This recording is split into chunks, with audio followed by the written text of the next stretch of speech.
Hi, I'm Colin Ayres. I'm the host of the OzConnection, the official YouTube channel for OzCon International, and I'm joined with my friend and co-host, Erica.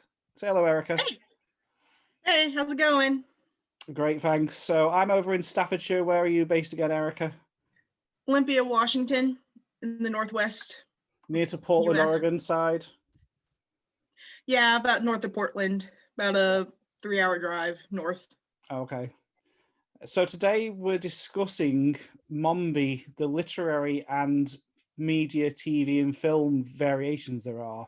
For those, pretty much most people who are watching this on our Halloween edition will know who Mombi is. She's the main antagonist in the second of Bomb's Oz books, The Marvelous Land of Oz, written in 1904, or at least published in 1904. And also, most may probably know a variation on Mombi from at least the Return to Oz. When was your first exposure to Mombi? It was actually in the second book, Marvelous Land of Oz, when I read it in college. So that was your first exposure to that particular character? Yeah. What were your thoughts on that character then from reading the book with not having exposure from other media? I mean, she had a different feel than the Wicked Witch. I mean, she was definitely a different villain. She was, I mean, as opposed to the Wicked Witch, she was someone who wasn't just someone that everybody feared, but she was feared by at least one person, and it was a child. So she was like that foster parent. Yeah. Or, even that, that person that the kid who's an orphan has to live with, that nobody likes. I kind of feel like the book iteration, particularly Bomb's version, is the stepmom hag kind of character that wants power, doesn't really have it beyond her own home. She's not demonic kind of oppressive witch like the Wicked Witch of the West, say, or Wicked Witch of the East. She desires it, but she's not necessarily successful at getting it.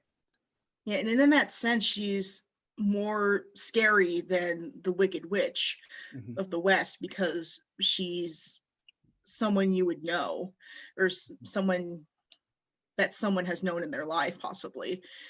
She's, it's more, what's the word I'm looking for? Personal, I guess. And I guess until she decides to turn Tip to stone, she isn't really considered that sinister. It's only at that point, I suppose, you realise that actually she's not quite the grumpy guardian, really, of Tip that's using him for hard work. Yeah, I mean, for the most part, she uses him for, chores and just basic, hey kid, do this thing that I don't want to do. Yeah, definitely. What was go on. And then, finding stupid reasons to not feed them. Yeah, and then pretty much, I think most of us would run away if you know that you're going to be turned into a marble statue and placed in the garden. Quite frankly, I'm surprised he didn't run away before that, but I guess that it would be kind of a final straw moment. Yeah, and I suppose it wouldn't have added to the drama of the fact that he really needs to get away from Mombi. And I suppose, really, if you think about it, it then adds tones to his original transformation, because she's going to transform him yet again into something inanimate this time around. Yeah. Have you read any other versions of Mombi in the books? Have you read Lost King in Oz yet? Yeah, I did. Quite frankly, I wasn't very fond of it. It was a little too, I mean, it just could have been written better, but... So Lost King in Oz, 1925, I think, published. Something like that. Mombi returns as officially in a sequel for her part to play. What was your thoughts on Mombi then in that version, with Thompson being the writer this time?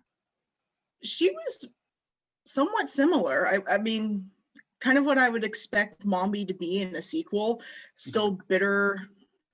Wouldn't really expect her to learn her lesson. I am kind of surprised that she wouldn't be able to revive some of her magic know-how. Though I am kind of disappointed at the end how they just kind of melted her. I feel like she would at least had another chance of redemption, and quite frankly, I would have liked to have seen her more, given her personal relationship with the characters, especially Ozma. I feel like there could have been. I think a lot of us feel similar to that. So at least in Marvel's Land of Oz, you know, she's her magic is taken away, so she's essentially powerless, but she's not put to death by anybody. And the idea that Ozma instructs someone to put her out with water as well in the Lost King of Oz is completely against Ozma's personality. So Yeah, exactly. Yeah, so Thompson did a great job, I think, at the characterization of Mombi and the continuation of the story, but then her end was just completely uncharacteristic with the rest of the characters, for sure, putting her out with a bucket of water. Yeah, we actually see that a lot with Thompson, I've noticed. Yeah, we get it, don't we, with Gleg in the Kabumpo in Oz as well, so very similarly. Yeah, they force feed him some powders or something. That was and it's all done jolly and jovially, but they're basically murdering somebody in the royal palace in front of everybody, and nobody seems to bat an eyelid about it. Yeah, that was like, wow. And then you've read... Like in any other book, I wouldn't bat an eye, but in Oz, it's like, wow. Yeah. And then you've read, only recently actually, another version of Mombi, haven't you? In Paradox in Oz. She does show up in that in one chapter. Oh, yes. So Paradox of Oz, 2000s, I think, 99, 2000, written by Edward Einhorn, illustrated by Eric Shanower, and published by Hungry Tiger of Oz for the centenary of the Wizard of Oz. And there is a chapter where Mombi turns up and Ozma actually speaks to her. And it's Mombi of the past, isn't it? It's not, well, obviously if she's dead at that point, or at the very least, this is after the events of Marvel's Land of Oz. It's before that point. The witch doesn't really know who she's speaking to. Yeah, she actually, it's basically it's the events like years prior to Marvelous Land, and Ozma actually speaks to her past self as Tip, and then goes to talk to Mombi.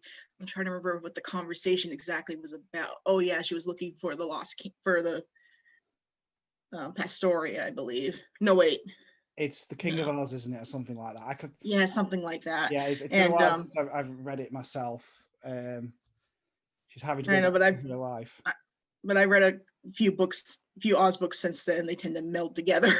Yeah, same. Anyway, you don't see very much. But anyway, yeah, in that version you don't see very much of her, do you? But the little bit you do get, it feels very Mombi-like, and it's made clear, if I remember in the narrative, that she holds a bucket of water to protect herself, but more as a threat, but she would never go through with that threat. Yeah, exactly. It's complete opposite to the 1925 Thompson version of Ozma. Yeah, the author definitely holds more true to Baum's version, where Ozma is more forgiving, I guess you could say. Yeah. Well, she's and also more of a pacifist, isn't she, in all of Baum's books, apart from maybe. But also when you consider in the fact that this part of the book, she's also kind of learned the effects of time travel and the butterfly effect. So, yeah, so she's probably just a bit wiser about downright killing someone. But yeah, the most part, it's the pacifist thing. Yeah, definitely. Well, what was your first media version then of Mombi that you saw? It would have to be Return to Oz, which same. I found really bizarre, given that they mixed the two characters of Mombi and Languidera. Had you read Marvelous Land of Ozma before you saw Return to Oz? Yes. Okay, so and Ozma of Oz. I came at it from a different way. I saw Return to Oz first, and then I read Marvelous Land of Oz and Ozma of Oz afterward. So it was kind of the other way around for me. I still enjoyed it. But yeah, certainly once you've seen Return to Oz, that Mombi is particularly dark. And like I said, there's an amalgamation of two characters in that movie. Yeah, well, I get that the director, the movie is trying to highlight the darker aspects of the Oz books. Yeah. Maybe they did a little too well in some cases, but I think they definitely go beyond what's as dark in the way things are written in the Oz books, but certainly as moving the heads, keeping a collection of 30 heads is certainly sinister. Yeah. I mean, I thought it was funny when I read the books. I'm like, really? That's pretty awesome. Particularly in this day and age with filters and plastic surgery and all this kind of stuff, you can have different faces whenever you feel like it. Yeah, that's a good point. I'm pretty sure Kim Kardashian has something similar. Yeah, because languid is Kim Kardashian. Thank you. I thought you were going to glaze over that. It took me a minute then to realise. Languid is more of a petulant princess, isn't she? Who's really disinterested and quite vain. And beyond that, she's not necessarily wicked. She's just kind of lazy and doesn't. She's just indifferent. Yeah. Yeah, she's just kind of like, okay, do whatever you want. I really don't care. Just leave me alone. And yeah, leave me with my heads. Leave me alone with my heads. Yeah, we don't really know where she's got these heads from. It's not even written that you would assume that they've come from dead people, essentially, or anything like that. It's just, I think it was purely just played for puns and as kind of a statement on vanity. Maybe. Yeah. I mean, I know in the movie it's implied that she took them from victims, like the who were turned to stone. I think that's where a lot of people assume that she just kind of stole them from people. And I know in Ozma of Oz, Languidaire wanted to switch heads with Dorothy. She didn't want to steal Dorothy's head. She just wanted to switch it, which, I mean, even if you think about it, if she did that with other people, I mean, that's not that bad. I mean, it still sucks, but I mean, it's not. But you're not gonna be. I mean, it's not as bad as just outright taking it. Yeah. But still. Yeah, it's essentially the Mombi in Return to Oz for me feels like it's more of a wicked Languidaire. There's the witch side, the combination of the two, but she's much darker. But then you don't really see much of a power as such in that movie. You just have this dark, haunted woman that's essentially there because the Gnome King's put her there. Yeah. She's conquered Oz herself, essentially. Yeah, I mean, the only reason, I mean, she's just there to make sure nobody messes up with what the Gnome King did. Yeah. I mean, very much similar to Languidaire. I mean, she's just there because nobody else could take the job. And Mombi in Return to Oz pretty much serves a similar purpose. I mean, she has it pretty easy until Dorothy comes along. Oh yeah, for sure. Have you seen any other versions of Mombi then? Well, there was Dorothy Must Die, I can think of. She was pretty different in that one. Similar in some ways, different in others. She was still very, she still had a very similar personality, very bitter and cranky, but she was actually, you wouldn't call her good or bad. She was gray area. Yeah. She actually hid Ozma. I think they hired her from the witch, but her magic was only kind of subpar. So when she created Tip, she actually created a split personality. It's very, I mean, you have to read the book to get the whole picture. Is it Dorothy Must Die, the media version, or is this the written version? Sorry. Written version. There's no media version, is there? Yeah. No, that's what I thought. I said. Oh, sorry. It's okay with me saying media. It's okay. Yeah. I haven't read. We're talking about the book series. It's okay. And then later. Yeah. Carry on. Yeah, and in the series, actually, let me specify. There's actually a resistance of witches that later become the new cardinal witches, and Mombi is one of them, actually. Okay, I probably need to read these books, to be fair. Yeah, they're really good. I think Danielle Page did a really good job. They're still very dark. I'd say, like Return to Oz dark, maybe darker. I mean, very violent and stuff, but more like I'd say alternative Oz again. Like definitely an alternative Oz. Yeah, but she still kept, a lot of what made Oz Oz. Like she uses the original characters, and she still keeps it literary as opposed to MGM. Yeah, Have you seen the Cinar Pan Media series? Have you seen Mombi in that version? Oh yes, I wasn't even thinking about that one. Yeah, that's a pretty similar book, Mombi. And actually, when it comes to the characterizations, they actually stay pretty true to the books. Well, Yeah, except maybe Ozma, but yeah, Ozma goes off a bit wildly, but Marvelous Land is pretty close. yeah. But that Mombi I always felt was she's close to the books, but she's played more for comedy as well in that version. Yeah. You don't ever I really mean, truly feel as she's a full threat as such at times. yeah, I mean, in the books, in Marvelous Land, she's definitely more practiced and actually kind of knows what she's doing. And here, she's still figuring it out. Yeah, definitely. And if really wants vengeance on tip for running away rather than actually just conquering Oz at times. Yeah. Have you Like seen? she's just trying to punish a petulant child. Yeah, and then I think the difference you would get in that version over the Marvelous Land of Oz book is that it's clear that Ginger and Mombi are going to kind of try and topple one another, whereas I don't think it really goes into that in the book. Mm-hmm.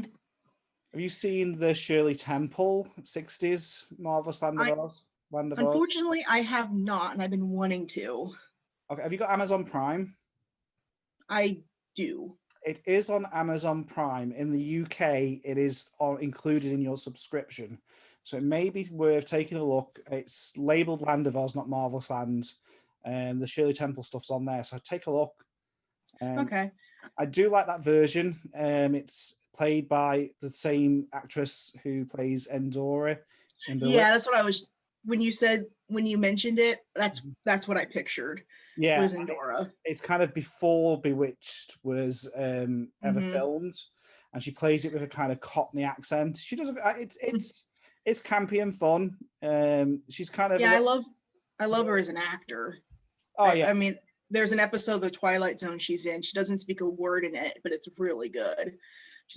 It's very 60s TV. There isn't a big budget. It's all very staged. But if you're an Oz fan and you like old television shows, you'll get a little bit of a kick out of it. Yeah, I know Mel Brooks. No, not Mel Brooks. Sorry, Mel Blanc is in it too, and that's what I get excited about because I love Mel Blanc. And the Jack Pumpkinhead is a little bit hard to listen to because it's the voice of Winnie the Pooh.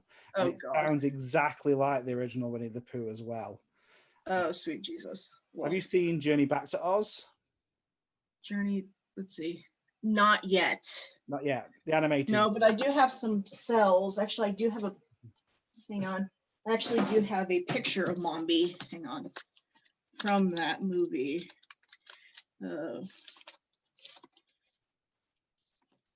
Really good one. Here we go. This one, right? Oh dear. It's okay. I'll post the version of it. You're just about to see her. Yeah. I quite like her Mombi. The actress who plays it is very over the top. The name doesn't come to my mind right now. Yeah. But it's much more of a witch Mombi, almost like Wicked Witch of the West 2.0 than the Mombi of the books or other variations that are out there. But it's not my favorite film. I'm going to talk about that on a different show at some other point, but it's not awful. I can watch it. I'm happy it exists. Mm-hmm. I've been wanting to watch it, but it's hard to find. I'd probably have to go on one of the lighter layers of the dark web to find it. Yeah, there's probably people around that can find you. You can send you one in a brown paper envelope somewhere or something like that. I think there's a problem. I don't think the masters are very hard to get. I've heard the masters have been destroyed, but I don't know if that's true or not. The DVD is very hard to get hold of, and I don't know. So I've heard. I don't know if it's on any of the streaming channels either. So I haven't had any luck. I'm sure somebody somewhere can probably help you out. Another version I can think of though that I really enjoyed was Chronicles of Oz, the podcast. I've only watched. I'm up to episode 3 of the first story right now, and I want to get Aaron on for an interview at some point about the Chronicles of Oz. Yeah, and his Mombi is actually pretty interesting. First of all, she sounds a lot younger than I would expect. She sounds more like a middle-aged British woman than than an old witchy hag. And what I've heard about his take on Marvelous Lands, I am quite interested to see how that plays out. And the stuff I've heard about how the Ozma Tip scenarios dealt with. Is she particularly evil, or is she how is she portrayed? It's really interesting how he portrays her. She is actually, well, she and the wizard are not friends. He portrays the wizard in a very Trump-like way, which is pretty fun. But she's actually very much against, and it's told in flashbacks where when the wizard first gains power, and she's pretty pissed off at him, and oh no, sorry, this is one of the other witches saying, and then he's saying he's hit her somewhere, and I'm trying to remember exactly what happened. It's been a while since I listened to season 2. Well, we're going to have a chat about it at another point when I've listened to it as well. Right, but basically it's heavily implied that she's not really good or bad, but and in the go on. And in the podcast, it's basically the whole time Tip is trying to run off, it is keeping away from Mombi, and Mombi just wants to get him home. It really just keeping him hidden. Okay. Not kind of, she's not necessarily trying to seek power so much in that version. Yeah, it's more trying to get the kid home. I mean, at the very beginning, you definitely get the tones of a very irritated parent. So it's almost like she doesn't want Tip to go away. It's more of a case she wants to keep caring for Tip, or in some way, even if it's. I'm trying to be careful because I don't want to spoil the ending of that, because it's slightly different spin on the original story. Right. I'm trying to remember. It's like I said, my memory's a little fuzzy on this. There's so many Mombis nowadays. Fortunately, there's so many Mombis to think about. There was a time when it was certainly dry from variations. I believe there's a version in the Emerald City as well, isn't there? The series. I haven't seen that yet, though. She's only in like a couple episodes. But yeah, she's very tender towards Tip in that one. Very motherly. Not the same neglect, not the good neglectful Mombi that we normally see. Yeah. Still a kind of borderline witch, but not, and she's really just trying to protect him. And it's interesting how some of them are actually kind of picking up on that side of Mombi then, that, isn't completely a witch and does have some slight maternal instinct has at least looked after the child to a certain age and hasn't done anything that scary with them. And I suppose even turning into a marble statue, whilst it is a little bit sinister, in theory, it's not necessarily something that could be permanent. If it could be undone. I